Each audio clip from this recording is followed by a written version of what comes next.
Today we're gonna show you how to make the best chicken you've ever had in your life. I promise you, foie gras rubbed chicken shawarma.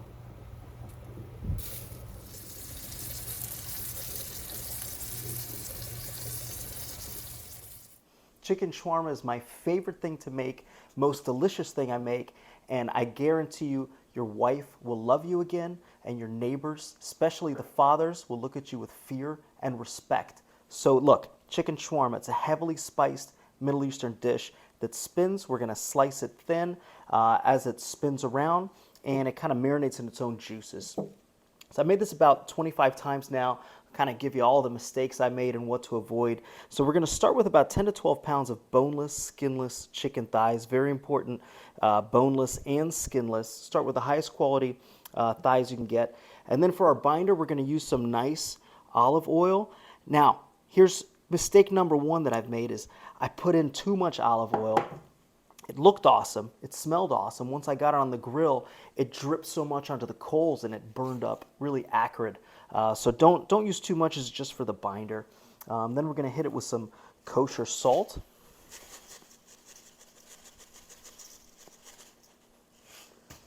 Then for me, I do 1 sweet onion chopped, fresh Greek oregano, and a few cloves of garlic. But feel free to just mix and match flavors from the Middle East, Northern Africa. We do a lot of that. And, you know, you put this in there and it's going to taste good. I promise you. From here, we're going to hit it with some fresh cracked pepper.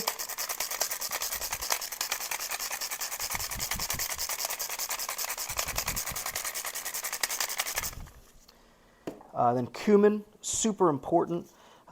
This is, I think, one of the most important flavors in chicken shawarma. So we got cumin, powdered garlic,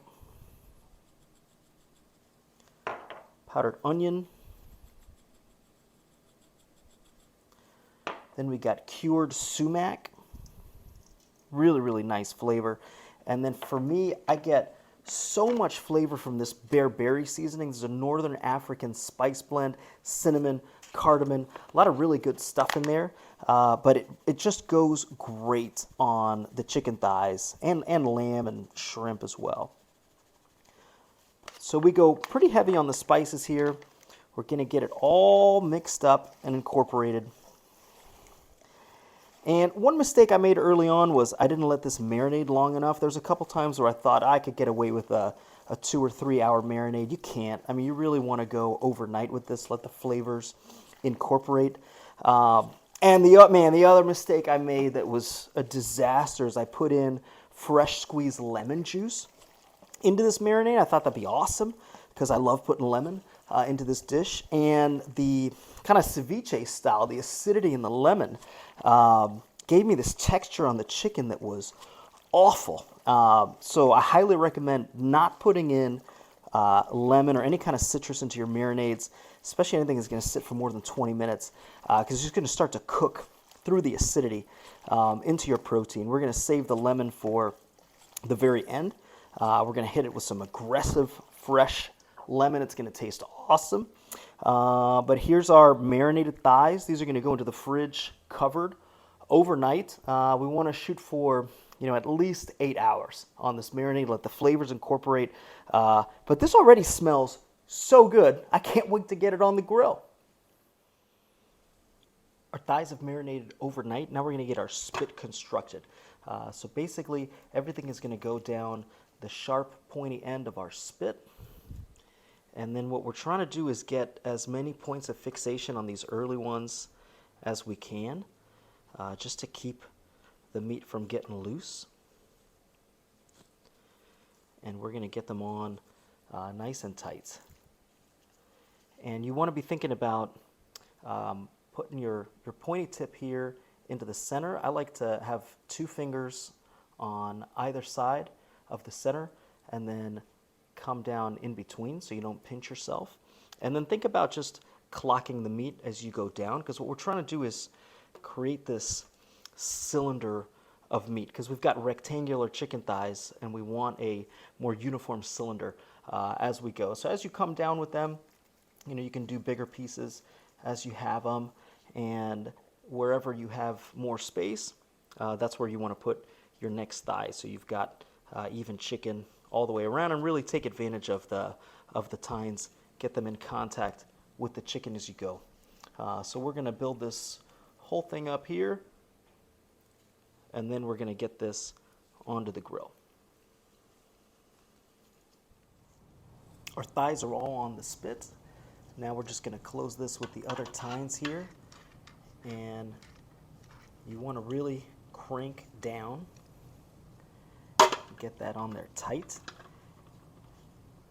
And you can always readjust this when you get on the grill, because for this we're going to want to center it, because we're going to be spinning this over some vegetables. But make sure you're tight for now. And if you need to on the grill, you can readjust both and kind of slide the whole construct back and forth to center yourself. A couple other tips. I recommend constructing the spit over your deepest, biggest roasting pan, or something with sides to it. I've done this on big cutting boards before, and you know, the onions kind of go everywhere. So it's a much cleaner spot if you're in one big pan. And I find that putting it on a wet towel keeps it from sliding around as you're working on it. So those are two tips that I've kind of learned the hard way on. I've made about 7 different sauces for this dish. They all come with their pros and cons. You can make a Greek yogurt, fresh squeezed lemon, bunch of cumin and salt. That's a really nice yogurt sauce. I've made toum, which is this awesome Lebanese garlic sauce. You can look up a recipe for that. It's really nice. Lately, the last few times, I've been making this fire roasted tomato and onion sauce that we finish in the blender that is dynamite. So that one is super simple. We're going to get that ready for you right now. This sauce is super simple. The only thing that you really need to make sure you've got is a pan that's going to fit under the chicken. I've experimented with a bunch of different cast iron pans. In general, you know, you want something small that's going to be able to fit down in. For us, you know, we got the Kamado Joe. I find that this pan works really well. I did get it as part of my partnership with Kamado Joe, but they saw it on their website. It works great, and that half moon fits nicely underneath. But basically, we're going to quarter up some tomatoes, and then at about a 1-to-1 ratio, tomato and onion. And this is going to go under the chicken for roughly 45 minutes. We want to get it, you know, cooked. We want to get it charred. Some really nice smoke flavor from the wood that we're going to put in there, and the drippings off that chicken are going to season this really nice. And then we're going to quarter the onions as well.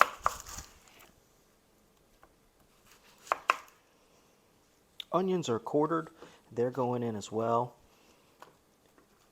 And it's a very simple sauce, but it has so much flavor in it. So this one we're going to season with pepper,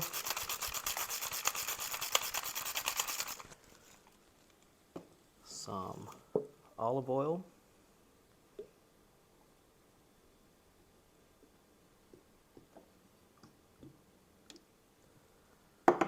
and kosher salt.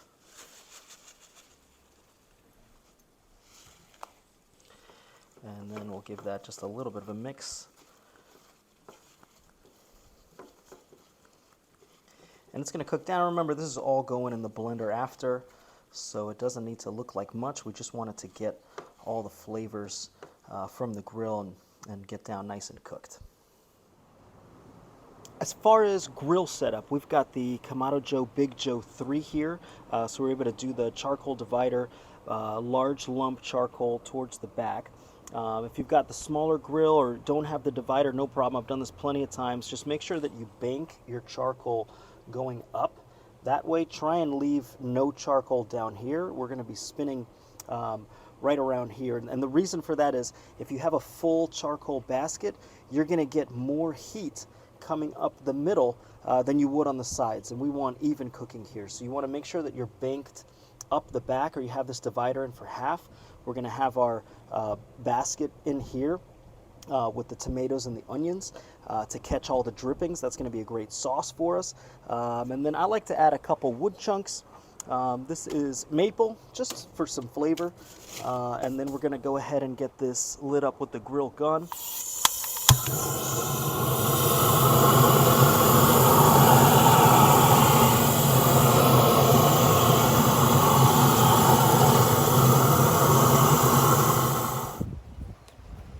letting this slowly get up to 350 degrees. And then we're gonna get the Joetisserie on.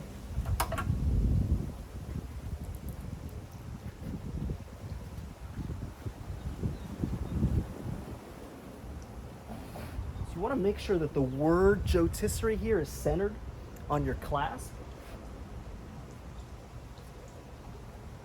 And then your power unit goes on right here.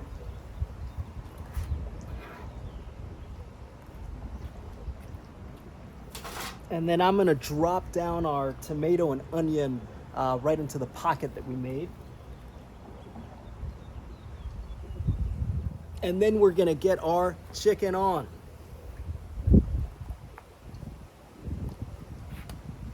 So here we're just gonna move it down some.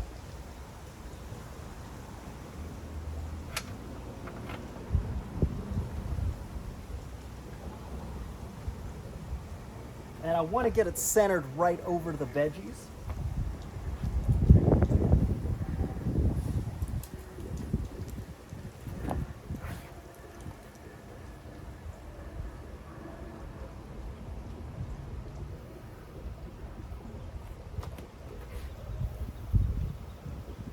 And make sure you really get that those clamps down tight. That is super important for this. But now we'll get it spinning.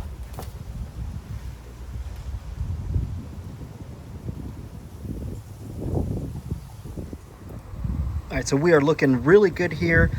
Usually it takes about 45 minutes until we get to the first carve, then an hour 15, then an hour 45. So typically about a 2-hour total cook time, 350 degrees. Don't let it get over 400, it tends to burn the chicken.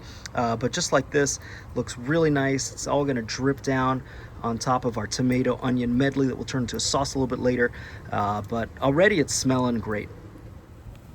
We're at the 30-minute mark and things are looking good here. A couple things I like to do here is just give the tomatoes and onion mixture a little bit of a stir. Obviously it's going to be much hotter closer to the fire.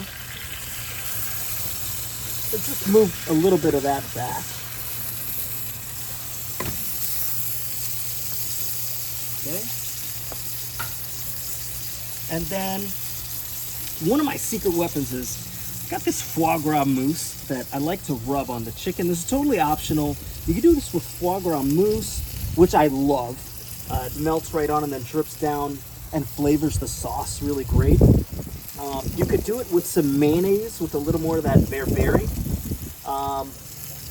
I've done it with duck fat as well, but what's nice, just to crisp up your crust a little bit more, to add depth of flavor to the chicken. It's one of those things that you don't get at the shawarma restaurants, but when you're at home, it makes such a big difference in terms of flavor. It adds this great earthiness. So I've really enjoyed adding in some of this foie gras mousse here. And then you want to make sure that you have an instant read thermometer as well. And we're shooting for 165. So we'll just check in a couple spots here. At the 30-minute mark, you can start checking, but we're about 140. So we're keeping right in line with that first 45 minutes for the outside pieces. Then we're going to shave this down to a nice cylinder. That'll be our next major piece. And then at that 115, 145 marks, we'll be all done. We are 1 hour in. We are reading 165 on our outer edges here. Going to be crispy, going to be beautiful. So we're going to turn this off. We'll get the chicken off. Make sure you have a pair of heavy-duty, heat-resistant gloves because this is going to be piping hot. But look at that beauty. And then we're going to go ahead and get our tomatoes and onions out as well. And we're going to get that into a sauce.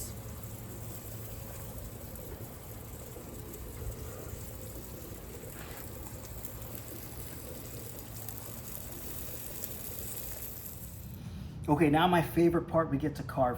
I've used a bunch of different knives for this, like a standard chef's knife. I found this was too small. You want long slicing motion. So then I started going to the long brisket knife. Unfortunately, since this one was smooth, it was difficult to kind of slice through things. I found that just this regular bread slicer worked the best out of those three. But really, what took it to the next level is this automatic kind of two-piece slicer. This works awesome. Two blades go back and forth, and I find that it slices it really, really well. I haven't used the shawarma slicer yet, but so for first slice, you're gonna make sure you use your heat-resistant glove, and we wanna just be cutting the outside to shape a nice cylinder.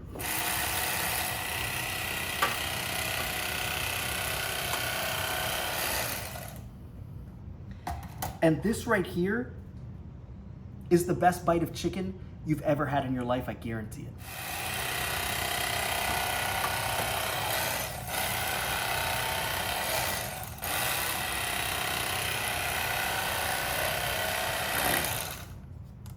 Okay, now that we've shaved everything, we're gonna get this back onto the heat. Before we do that, make sure that you readjust your tines, because after an hour in there, you have lost some juices, and we don't want this to get loose on us. So I'm squeezing it back down, tightening it up. And this first carving took us to 1 hour. So 1 hour in, we got our first carving. Down to the level of the tines, we're probably going for another 30, 45 minutes, but I think that's gonna get everything cooked. Usually we do this in 3 rounds. I think for this one, because the thighs are a little bit smaller, we're just gonna do the 2 rounds. But we got a nice amount of meat here to snack on. I think that this is for your friends and family who've been watching you slave over. It's not enough for the pita yet, but these little bites here, you give this to your friends and your family, and they will love you forever. Okay, we are going back in with the chicken. Now remember, we squeezed it all back together, tighten it down again. That's very important in your first carving step. Now when I make this, I like to make a lot because it feeds the family, it tastes so good, and it keeps in the fridge really well. So if you're gonna do that, feel free to drop another tomato and onion pot underneath after you fire roasted the first one, just because it doesn't make a ton. It's not gonna be enough for the whole thing. So you can make it in 2 batches, 45 minutes at a time, just until the onion and tomato get nice and charred up. To make our red sauce here, we're gonna take our tomato and onion mixture, get it into the blender, and you can use tongs for this. And then at the end, we're just gonna pour all that good liquid in there.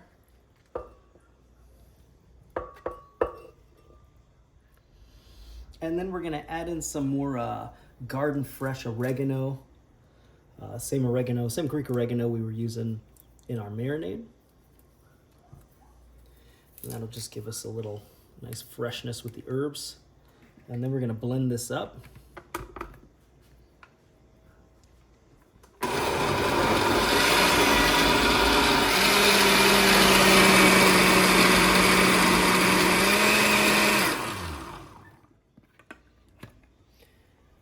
And that's our red sauce. You know, always taste it and make sure it's seasoned properly, but you know, we seasoned everything before. The fire and the foie gras makes for amazing flavor. And we're gonna go back out and check on the chicken. Now, another way to get great flavor into these chicken shawarmas is we grow our own green onions here. We can get them from the store. And they grow great. I mean, they get to be like 3 feet tall. We're gonna dust them with a little bit of olive oil, salt and pepper, and then we're gonna drag them over the hot coals. They get sweet, they get smoky. It adds this incredible depth of flavor to the sandwich that we're gonna construct here in a minute. And it's just like a cheap and easy way to make the dish really pop. We've got this beautiful scallion here, lightly dusted it with some olive oil. And then we're just gonna get it charred up Down by the coals here.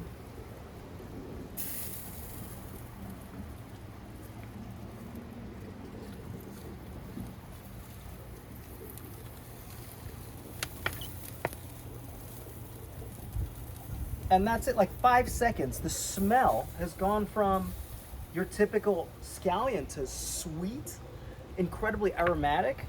I mean, this is one of those things that just completely transforms something that you're used to. But grilled scallions for us are just phenomenal.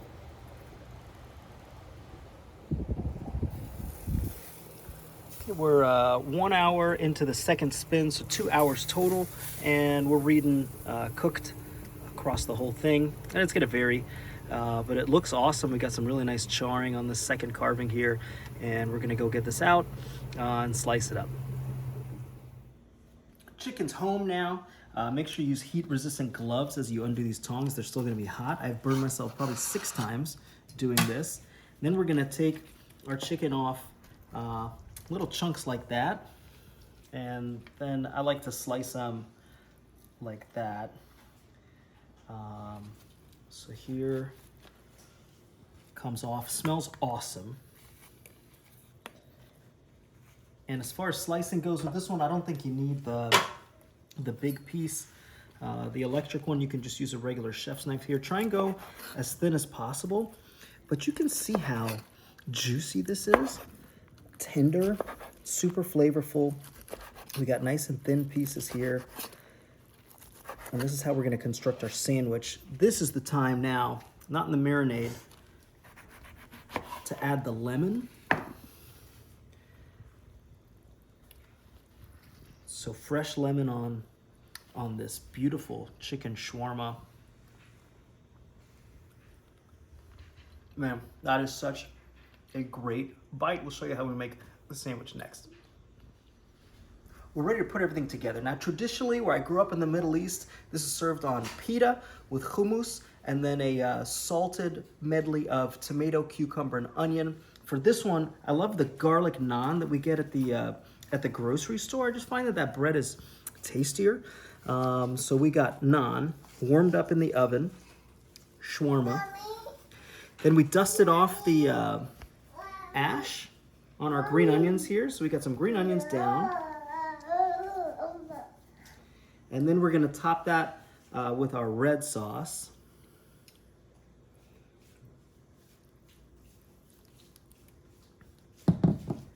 And now for the first beautiful bite.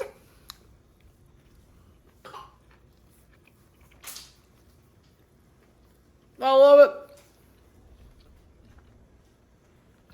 I think it's my favorite bite of food ever. It's so good. Thank you for watching. If you like that, we hope you hit the subscribe button. Drop us a comment if you enjoyed it.